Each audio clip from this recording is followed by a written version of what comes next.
ಇನ್ನು ಮತ್ತೊಂದು ಕಡೆ ಯೂಟ್ಯೂಬರ್ ಎಂಡಿ ಸಮೀರ್ಗೆ ತೀವ್ರ ವಿಚಾರಣೆ ನಡೀತಾ ಇದೆ. ಕಳೆದ 2.5 ಗಂಟೆಗಳಿಂದ ಸಮೀರ್ ವಿಚಾರಣೆ ನಡೀತಾ ಇದೆ. ನಿನ್ನೆಯೂ ಕೂಡ ಸುಮಾರು 5 ಗಂಟೆಗಳ ಕಾಲ ವಿಚಾರಣೆಯನ್ನ ಸಮೀರ್ ಎದುರಿಸಿದ್ರು. ಬೆಳ್ತಂಗಡಿ ಪೊಲೀಸ್ ಠಾಣೆಯಲ್ಲಿ ಸಮೀರ್ ವಿಚಾರಣೆ ಮುಂದುವರೆದಿದೆ. ಇನ್ನು ಬೆಳ್ತಂಗಡಿ ಠಾಣೆಗೆ ಆಗಮಿಸಿದ್ದಾರೆ ಸೋಕೋ ತಂಡದ ಸದಸ್ಯರು. ಗಸ್ತು ವಾಹನದಲ್ಲಿ ಎಫ್ಎಸ್ಎಲ್ ವಿಭಾಗದ ಸೋಕೋ ಟೀಮ್ ಎಂಟ್ರಿಯನ್ನ ಕೊಟ್ಟಿದೆ. ಸಮೀರ್ ವಾಯ್ಸ್ ಸ್ಯಾಂಪಲ್ ಮತ್ತು ಟೆಕ್ನಿಕಲ್ ಸಾಕ್ಷ್ಯವನ್ನ ಸಂಗ್ರಹ ಮಾಡುತ್ತಿದ್ದಾರೆ. ನಿನ್ನೆ ಮಧ್ಯಾಹ್ನ 12:50 ಸುಮಾರಿಗೆ ಬೆಳ್ತಂಗಡಿ ಪೊಲೀಸ್ ಸ್ಟೇಷನ್ಗೆ ಎಂಡಿ ಸಮೀರ್ ಬರ್ತಾರೆ. ಒಂದಷ್ಟು ದಾಖಲೆಗಳ ಜೊತೆಗೆ ಲಾಯರ್ ಜೊತೆಗೆ ಬಂದು ಸಂಜೆ 6 ಗಂಟೆಯವರೆಗೂ ಕೂಡ 6:30 ಸುಮಾರಿನವರೆಗೂ ಕೂಡ ವಿಚಾರಣೆಯನ್ನು ಎದುರಿಸಿ ನಿನ್ನೆ ಹೋಗಿದ್ರು. ಪೊಲೀಸರು ಇವತ್ತು ಕೂಡ ವಿಚಾರಣೆಗೆ ಬರಬೇಕು ಅಂತ ಹೇಳಿದ್ರು. ಅಂತೆಯೇ ಪೊಲೀಸರ ಸೂಚನೆಯ ಮೇರೆಗೆ ಎಂಡಿ ಸಮೀರ್ ಇವತ್ತು ಮತ್ತೆ ವಿಚಾರಣೆಗೆ ಹಾಜರಾಗಿದ್ರು. ಕಳೆದ 2.5 ಗಂಟೆಯಿಂದಲೂ ಕೂಡ ಸಮೀರ್ಗೆ ಒಂದಷ್ಟು ಪ್ರಶ್ನೆಗಳನ್ನ ಕೇಳಲಾಗ್ತಾ ಇದೆ. ನಿನ್ನೆ ಸುಮಾರು 45ಕ್ಕೂ ಅಧಿಕ ಪ್ರಶ್ನೆಗಳನ್ನ ತನಿಖಾಧಿಕಾರಿ ಕೇಳಿದ್ರು. ಎಐ ವಿಡಿಯೋ ಸೇರಿದಂತೆ ಈ ಮಾಸ್ಕ್ ಮ್ಯಾನ್ ವಿಚಾರವನ್ನ ಬಹಿರಂಗಪಡಿಸಿದ್ದಿರಬಹುದು. ಮತ್ತೆರಡು ಪ್ರಕರಣಗಳು, ಖಾಸಗಿ ವಾಹಿನಿಯ ವರದಿಗಾರನ ಮೇಲೆ ಹಲ್ಲೆ ಮಾಡಿದಂತಹ ವಿಚಾರ ಇರಬಹುದು.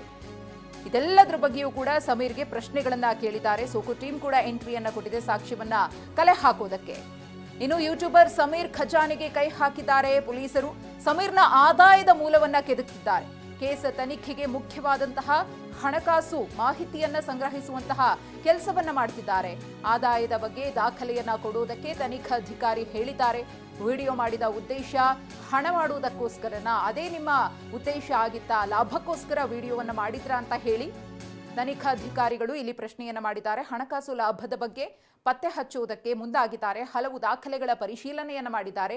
ಹೆಚ್ಚಿನ ಆದಾಯಕ್ಕೆ ತಪ್ಪು ಮತ್ತು ಸುಳ್ಳು ವಿಷಯವನ್ನ ಹಂಚಿದ್ದಾನಾ ಅನ್ನೋದ್ರ ಬಗ್ಗೆಯೂ ಕೂಡ ಅವರು ಪರಿಶೀಲನೆಯನ್ನ ಮಾಡ್ತಿದ್ದಾರೆ. ಯೂಟ್ಯೂಬ್ ಮಾನಿಟೈಸೇಷನ್ ಮೂಲಕ ಬಂದಿರುವ ಆದಾಯ ಹಾಗೆಯೇ ಆತನ ಬೇರೆ ಬೇರೆ ಆದಾಯದ ಮೂಲದ ಬಗ್ಗೆಯೂ ಕೂಡ ಪರಿಶೀಲನೆ ಆಗ್ತಿದೆ.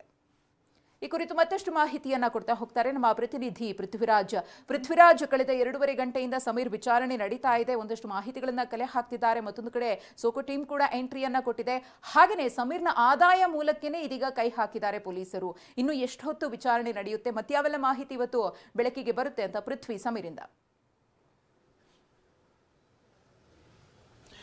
ಮಧುಶ್ರೀ, ಸಮೀರ್ನ 2ನೇ ದಿನದ ವಿಚಾರಣೆ ಇವತ್ತು ಬೆಳ್ತಂಗಡಿ ಪೊಲೀಸ್ ಠಾಣೆಗೆ ಒಂದು 12:30 ಸುಮಾರಿಗೆ ಸಮೀರ್ ಬಂದಿರುವಂಥದ್ದು. ಆತನ ವಿಚಾರಣೆಯನ್ನು ಪೊಲೀಸರೀಗ ಮಾಡ್ತಾ ಇದ್ದಾರೆ. ಪೊಲೀಸರು ಆರಂಭಿಕ ಹಂತದಲ್ಲಿ ಅಂದರೆ ಕೆಲವೊಂದು ಟೆಕ್ನಿಕಲ್ ಎವಿಡೆನ್ಸನ್ನು ಕಲೆಕ್ಟ್ ಮಾಡುವಂಥದ್ದು ಮತ್ತು ವಾಯ್ಸ್ ಸ್ಯಾಂಪಲನ್ನು ನಿನ್ನೆ ಕೂಡ ಕಲೆಕ್ಟ್ ಮಾಡಿದರು. ಇವತ್ತು ಕಲೆಕ್ಟ್ ಮಾಡಲಿಕ್ಕೆ FSL ಟೀಮೇ ಬಂದಿರುವಂಥದ್ದು. FSLನ ಸೋಕೋ ಟೀಮ್ ಬಂದಿದ್ದಾರೆ. ಸೋಕೋ ಟೀಮ್ನ 2 ಮೆಂಬರ್ಸ್ ಬಂದಿರುವಂಥದ್ದು. ಬಂದು ಅವ್ರನ್ನ ಕೆಲವೊಂದು ಟೆಕ್ನಿಕಲ್ ಎವಿಡೆನ್ಸು ಮತ್ತು ವಾಯ್ಸ್ ಸ್ಯಾಂಪಲನ್ನು ಕಲೆಕ್ಟ್ ಮಾಡ್ಕೊಳ್ತಾ ಇದ್ದಾರೆ. ಆತ ಏನು 23 ನಿಮಿಷ 52 ಸೆಕೆಂಡ್ಗಳ ವಿಡಿಯೋವನ್ನು ಮಾಡಿದ್ದ. ಆ ವಿಡಿಯೋದಲ್ಲಿ ಇರುವಂತಹ ಕಂಟೆಂಟ್ನೇ ಮತ್ತೆ ವಾಪಸ್ ಅವನ ಹತ್ರ ವಾಯ್ಸ್ ಓವರ್ ಕೊಡಿಸಿ ಅದನ್ನು 3 ಸರಿ ಕೊಡಿಸ್ತಾರೆ. 3 ಸರಿನೂ ವಿವಿಧ ರೀತಿಯಲ್ಲಿ ಕೊಡಿಸಿ ಅದನ್ನು FSL ಇದಕ್ಕೆ ಲ್ಯಾಬ್ಗೆ ಕಳಿಸುವಂಥದ್ದು. ಅಲ್ಲಿಗೆ ಕಳಿಸಿ ಅಲ್ಲಿ ಅದನ್ನು ಪರೀಕ್ಷೆಯನ್ನು ಮಾಡುವಂಥದ್ದು. ಅಂದರೆ ಆತನ ವಾಯ್ಸ್ಗೂ ಈ ವಿಡಿಯೋ ವಾಯ್ಸ್ಗೂ ಮ್ಯಾಚ್ ಆಗುತ್ತಾ ಅನ್ನೋದನ್ನು ಟೆಕ್ನಿಕಲ್ ಆಸ್ಪೆಕ್ಟ್ಸಿಂದ ಅವರು ನೋಡ್ತಾ ಇರುವಂಥದ್ದು. ಸೊ ಇದನ್ನು ಹೊರತುಪಡಿಸಿದರೆ ಯೂಟ್ಯೂಬ್ನಿಂದ ಬಂದಂಥ ಆದಾಯ ಅಂದರೆ ಕೇವಲ ಇದನ್ನು ಹಣ ಮಾಡಲಿಕ್ಕೆ, ಅಂದರೆ ಇದನ್ನು ಏನು ಫೈನಾನ್ಷಿಯಲ್ ವಿಷಯಕ್ಕೆ ಮಾತ್ರ, ಅಂದರೆ ಅದರಿಂದ ಆದಾಯ ಬರಲಿಕ್ಕೆ ಮಾತ್ರ ಇಂಥ ವಿಡಿಯೋ ಮಾಡಿರುವಂಥದ್ದು ಇಲ್ಲ, ಇದ್ರ ಹಿಂದೆ ಬೇರೆ ಏನಾದರೂ ಇದೆಯಾ, ಬೇರೆ ಏನಾದರೂ ಅಜೆಂಡಾ ಇದೆಯಾ, ಯಾರಾದರೂ ಈ ವಿಡಿಯೋವನ್ನು ಮಾಡಲಿಕ್ಕೆ ಹೇಳಿದ್ರಾ, ಪ್ರಚೋದನೆ ಕೊಟ್ಟಿದ್ರಾ, ಇಲ್ಲ ಯಾರ್ದಾರು ಮಾರ್ಗದರ್ಶನದಲ್ಲಿ ಈ ವಿಡಿಯೋವನ್ನು ಮಾಡಿರುವಂಥದ್ದು, ಮತ್ತು ಎಲ್ಲೆಲ್ಲಿ ಮಾಹಿತಿಗಳನ್ನು ಕಲೆಕ್ಟ್ ಮಾಡದೆ ಎಲ್ಲ ರೀತಿಯ ವಿಚಾರಣೆಗಳು ನಡೀತಾ ಇರುವಂಥದ್ದು.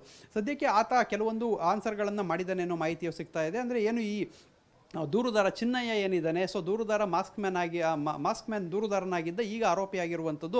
ಆ ಸಂದರ್ಭದಲ್ಲಿ ಅವನಿನ್ನೂ ದೂರುದಾರ ಆಗೋದಕ್ಕಿಂತ ಮೊದಲು ಆ ಸಂದರ್ಭದಲ್ಲೇ ಆತನನ್ನು ಮಾತಾಡಿಸಿದ್ದೀನಿ. ಸೊ ಆತನನ್ನು ಕೆಲವೊಂದಷ್ಟು ವಿಡಿಯೋ ರೆಕಾರ್ಡನ್ನು ಕೂಡ ನಾನು ಮಾಡ್ಕೊಂಡಿದ್ದೀನಿ ಅನ್ನೋ ಮಾಹಿತಿಯನ್ನು ಕೂಡ ಈಗ ಸಮೀರ್ ಪೊಲೀಸರಿಗೆ ಹೇಳಿರುವಂಥದ್ದು. ಅಂದರೆ ಆತನನ್ನು ಮಾತಾಡಿಸಿ ಆ ಕಂಟೆಂಟ್ನೇ ನಾನು ಹಾಕಿರೋದು ಅನ್ನೋ ನಿಟ್ಟಿನಲ್ಲೂ ಕೂಡ ಆತ ಹೇಳಿರುವಂಥದ್ದು. ಅಂದರೆ ಎಲ್ಲೋ ನಾನು ಅದನ್ನ ಕಲ್ಪನೆ ಮಾಡ್ಕೊಂಡು ಮಾಡಿಲ್ಲ. ಸೊ ಆತನನ್ನು ಮಾತಾಡಿಸಿ ಆತ ಕೊಟ್ಟಂಥ ಮಾಹಿತಿ ಮೇರೆಗೆ ಇಂಥದ್ದೊಂದು ವಿಡಿಯೋ ಮಾಡಿದ್ದೀನಿ ಅಂತ ಹೇಳಿಕೆಯನ್ನು ಕೂಡ ಕೊಟ್ಟಿದ್ದಾನೆ. ಸದ್ಯಕ್ಕೆ ವಿಚಾರಣೆಯನ್ನ ಮುಂದುವರಿಸಿದರೆ ಇನ್ನು ಸಂಜೆ ಒಂದು 5 ಗಂಟೆವರೆಗೂ ಕೂಡ ವಿಚಾರಣೆಯನ್ನ ಮುಂದುವರಿಸುವಂತಹ ಸಾಧ್ಯತೆಗಳಿದೆ. ಮಧುಶ್ರೀ.